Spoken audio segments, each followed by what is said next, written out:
तर नमस्कार भावांनो, कॉलेजचे पेपर सुरू आहेत म्हणून मी व्हिडिओ एडिट केला नव्हता, पण आज मुहूर्त लागला। मागच्या 2 आठवड्यात मी दिवाळीच्या सुट्टीत गेलतो माझ्या गावाला। आल्याला काय तर खाऊन घेतलं, खाल्ल्या गेलो गावातल्या पोरांसोबत मस्ती करायला। गाण्याकडे होता एक स्काय शॉट, याला काय तो लागायचाच नव्हता। पंदान लावली त्याच्या बोर्डाला। स्काय शॉटला बघून वाटलं की दिलेले पैसे फिटलं। दुसऱ्या दिवशी लगेच गेलो पंदांच्या घरी। हे बसून भावान कसलं वाईट पियानो वाजवायला शिकले बघा।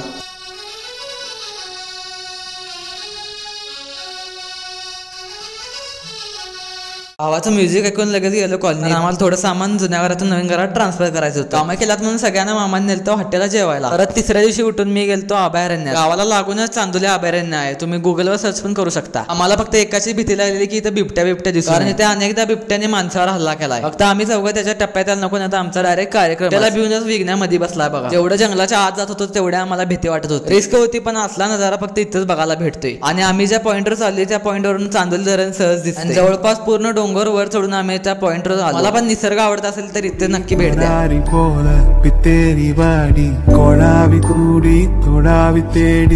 माझ्या सुट्ट्या पण संपल्या आणि कॉलेज सुरू झालं होतं, म्हणून मी परत निप्पाणीकडे निघालो। मला तिथे अजून खूप काही पाहायचं होतं, पण शेवटी पर्याय नसल्यामुळे मला निप्पाणला यायला लागलं। या व्लॉग मध्ये एवढं, आणखी खूप काही एक्सप्लोअर करायला, त्यामुळे आताच फॉलो करून ठेवा।